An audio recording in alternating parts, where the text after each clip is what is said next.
Hi Brainies and welcome or welcome back to the channel. I hope you guys are doing super well and studying properly for your exams. I am your Brainy mentor and आज हम political science के कुछ important बहुत important questions करेंगे जो कि देखो इन questions में से कम 50% तो एग्जाम में आ ही जाएगा. ठीक है, तो this will be a 2 video series. एक एक क्वेश्चन जो मेरे को लगता है कि बहुत इंपॉर्टेंट है दैट वील बी डूइंग, अच्छे से करेंगे, समझेंगे and will be completing our political science fully. So let's get started. So the first question जो कि हमारा फर्स्ट चैप्टर है द एंड ऑफ बाइपोलैरिटी, उसमें से है कि what were the consequences of disintegration of USSR for countries like India, या फिर हम सिंपल कह सकते हैं कि what were the consequences of the disintegration of Soviet Union. ठीक है, बहुत important question, you can see बहुत बार आ भी चुका है. सो यस, बहुत चांसेस है इस क्वेश्चन के आने के. सो आपको पता ही है क्या क्या कॉन्सिक्वेंसेज हुए थे कि कोल्ड वॉर खत्म हो गया था बेसिकली. सो मेजर कॉन्सिक्वेंस क्या था, कोल्ड वॉर खत्म हो गया था एंड एक ही क्या हुआ था, बाइपोलैरिटी खत्म होगी एंड यूनिपोलैरिटी आ गई थी. We had only one super power जो कि कौन सी थी, यूएसए. मैं आपको सिर्फ एक्सप्लेन कर रही हूँ, if you want you can take the screenshots. ठीक है, फर्स्ट तो कोल्ड वॉर खत्म हो गया, सेकंड बाइपोलैरिटी खत्म होगी एंड यूनिपोलैरिटी आ गई. We had only one super power, USA. ठीक है, थर्ड आता है end of the arms race. Arms race खत्म होगी. अब आर्म्स रेस क्या थी कि जो लड़ाई चल रही थी, this was a silent fight between USSR and America. तो इसमें क्या था, बहुत ज्यादा वेपन्स बनाने की जो रेस थी वो खत्म हो गई. अब कोई कंपटीशन नहीं रहा, nothing like that. Next, superiority of democracy and capitalist system. देखो, जो हमारा सोशलिज्म था, मैंने आपको पहले बताया था, socialism was the ideology of USSR. अब यूएसएसआर खत्म हो गया मतलब उनकी आइडियोलॉजी भी खत्म होगी. दैट मीन्स जो हमारा सोशलिज्म था वो बिल्कुल कंप्लीट हो गया. ठीक है, वो बिल्कुल खत्म हो गया एंड कौन सा सुपीरियर बन गया सिस्टम, कैपिटलिस्ट सिस्टम बहुत ज्यादा सुपीरियर बन गया. You can write it in your own words. And US ने क्या किया था, लिबरेशन की पॉलिसीज लाई थी ताकि जो बाकी इकोनॉमीज हैं, बाकी कंट्रीज की इकोनॉमीज वो बिल्कुल ठीक हो जाए. एंड ये कौन सी पॉलिसीज थी जिनको हम शॉक थेरेपी के नाम से भी जानते हैं. ठीक है, ये हो गया हमारा फोर्थ कॉन्सिक्वेंस. अब हमारा फिफ्थ कॉन्सिक्वेंस आता है emergence of many new countries. तो न्यू कंट्रीज बहुत ज्यादा इमर्ज हो गई थी. ठीक है, जैसे सोवियत यूनियन डिसइंटीग्रेट हुआ तो 15 की 15 जो यूनियन रिपब्लिक्स थी वो अलग अलग हो गई थी. एंड कुछ ने क्या किया, कुछ ने नाटो ज्वाइन कर लिया, नॉर्थ अटलांटिक ट्रीटी ऑर्गेनाइजेशन. जो सेंट्रल एशियन कंट्रीज थी उन्होंने सोचा कि हम अपनी लोकेशन का फायदा उठाते हैं, हम रशिया के साथ भी फ्रेंडशिप कर लेंगे, यूएस के साथ भी और चाइना के साथ भी. ठीक है, तो बहुत ज्यादा अलग अलग कंट्रीज अपेयर हुई एंड उनकी इंडिपेंडेंट आइडेंटिटी बन गई. ठीक है, दिस वाज वन क्वेश्चन जो कि बहुत इंपॉर्टेंट है, consequences of disintegration of USSR. Clear.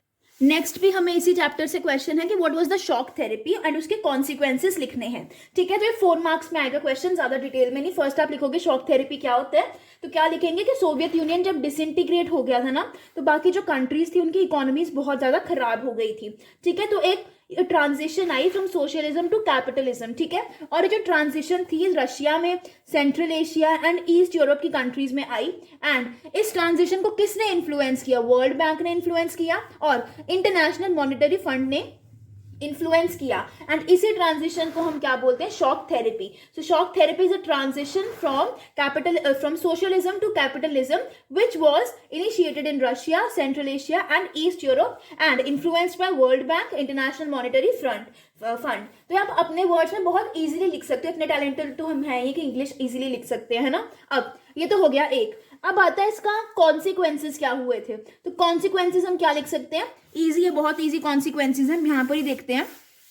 Just a second. हाँ, तो अब कॉन्सिक्वेंसेस लिख सकते हैं कि क्या हुआ है. प्रॉपर हर एक कंट्री को एक पूरा चेंज लाना पड़ा from socialist economy to a capitalist economy. First change ये हुआ. सेकंड कॉन्सिक्वेंस क्या हुआ, हर एक कंट्री को क्या किया, प्राइवेटाइजेशन करनी पड़ी एंड कलेक्टिव फार्मिंग खत्म हो गई, उसकी जगह क्या आ गया, प्राइवेट फार्मिंग आ गई. और जो हमारा वेलफेयर था, सोशल वेलफेयर, वो बिल्कुल खत्म हो गया.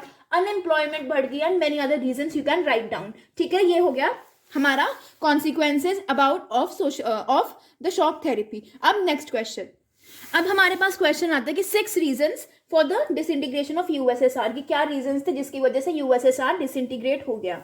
ठीक है, तो फर्स्ट हमें पता ही है कि यूएसएसआर की आइडियोलॉजी बहुत वो थी, लाइक बहुत करप्शन आ गया था जिसकी वजह से लोग भी अगेंस्ट हो गए थे यूएसएसआर के. ठीक है, you can right this. And जो सोवियत यूनियन थी वो वेस्टर्न कंट्रीज से बहुत पीछे रह गई थी in technology, in infrastructure and so on. Economy भी बहुत कम हो गई थी 1980s में और एक टाइम पे आके इकोनॉमी बिल्कुल स्टैग्नेंट हो गई थी, रुक गई थी. ठीक है, अब जो सोवियत सिस्टम था, जैसे मैंने आपको बताया, बहुत ब्यूरोक्रेटिक था, बहुत स्ट्रिक्ट सिस्टम था, जिसकी वजह से क्या हुआ था, लोग हैप्पी नहीं थे, बहुत फ्रीडम ऑफ स्पीच भी नहीं थी, कोई पॉलिटिकल राइट्स भी नहीं थे, जिसकी वजह से people they went against the country, ठीक है, they went against the you can say the government. अब जो वहाँ की गवर्नमेंट थी, जो कम्युनिस्ट पार्टी थी, वो सब कुछ कंट्रोल करती थी, ना कोई अपोजिशन पार्टी ना कुछ, तो क्या कह सकते हैं कि करप्शन बहुत ज़्यादा बढ़ गया था, कोई सेट रूल्स नहीं थे, ठीक है। और क्या कह सकते हैं कि जब सोवियत यूनियन ने अफगानिस्तान का इन्वेजन किया ना, अफगानिस्तान पे अटैक किया, तो उसकी वजह से उसकी इकोनॉमिक सिस्टम बहुत वीक हो गया, इकोनॉमिकली वो बहुत वीक हो गया, जिसकी वजह से वो डिसइंटीग्रेट हो गया,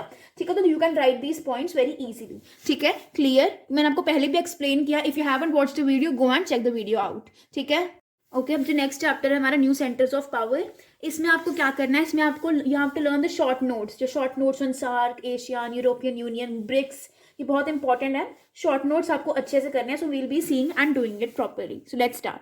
सो पहला क्वेश्चन जो आई थिंक जरूर आएगा एग्जाम में, that is what makes the European Union a highly influential organisation, या फिर हम ये भी लिख सकते हैं कि how is the European Union a threat to the US hegemony, ठीक है। तो पहला पॉइंट इसमें ये लिख सकते हैं कि लाइक परमानेंट मेंबर्स, देखो one of the European members France is a permanent member of the security council, ठीक है। तो यूरोपियन यूनियन की कुछ कंट्रीज के पास क्या है, you can say veto power है यूरोपियन यूनियन की कुछ कंट्रीज के पास, ठीक है। अगर हम लाइक डिटेल्स के अकॉर्डिंग जाए तो we can write it is the second largest economy and its currency euro, it is very influential and it will soon be taking first position in place of dollar. तो आप ये लिख सकते हो कि European Union has influenced the policies and various resolutions of the United Nations. अब like France के पास वेटो पावर है, तो वो रोक सकता है कोई भी डिसीजन जो कि उसको लगता है कि यूएस गलत कर रहा है, ठीक है। तो ऐसे पॉइंट्स यू कैन राइट, जैसे फॉर एग्जांपल ईरान का न्यूक्लियर प्रोग्राम ने जो था उसमें बहुत अगेंस्ट था यूरोपियन यूनियन, और उसने यूएस का साथ नहीं दिया। तो you can write these points very easily and इससे हमारा क्वेश्चन बन जाएगा। आपकी बुक में it is written, proper points given है कि second largest economy, its currency euro is very important and all that, वो आप सब ऐड कर सकते हो, क्लियर। नाउ जो इंपॉर्टेंट क्वेश्चन आता है कि write a note on BRICS. तो ब्रिक्स एक मतलब 4 emerging countries of the world का एक ग्रुप था, ठीक है। कौन सी, साउथ अफ्रीका भी इसमें शामिल हो गई थी 2010 में जाके। तो अब 5 इकोनॉमीज हैं यहाँ पर, कौन सी, Brazil, Russia, India, China and South Africa, ठीक है। ये जो मेंबर्स हैं ना, अपने रीजनल अफेयर्स में बहुत ज़्यादा एक्टिव हैं, ये सभी G20 के भी मेंबर्स हैं। एंड ये जो 5 ब्रिक्स की कंट्रीज है ना, they represent over 41% of the world population. तो आप ऐड कर सकते हो कि these are the most fastest growing economies in the world and they are like projected to take over US को भी पीछे छोड़ देंगी in the by the year 2050। तो आप ये पॉइंट्स ऐड कर सकते हो, क्लियर। ओके, सो आपको पता है कि अभी इजराइल और पैलेस्टीन का वॉर चल रहा है, so this question is very important. जो हमारी पॉलिटिकल साइंस का एग्जाम पेपर है वो रिसेंट के अकॉर्डिंग बनता है। तो you can, this is very important question कि Israel, how is Israel an emerging centre, ठीक है। तो आप इसमें पॉइंट्स लिख सकते हो कि Israel is emerging as an important centre of power in the 21st century. ध्यान से करना, this is a very important question, ठीक है। अब क्या रीजन है कि इजराइल एक बहुत पावरफुल कंट्री है, लाइक क्या करते हैं नेशन, यहाँ पे सेल्फ लव बहुत ज़्यादा, नेशन को बहुत ज़्यादा प्यार करने वाले लोग हैं। देन यूएस को सपोर्ट करता है, लाइक यूएस भी सपोर्ट करता है इजराइल को।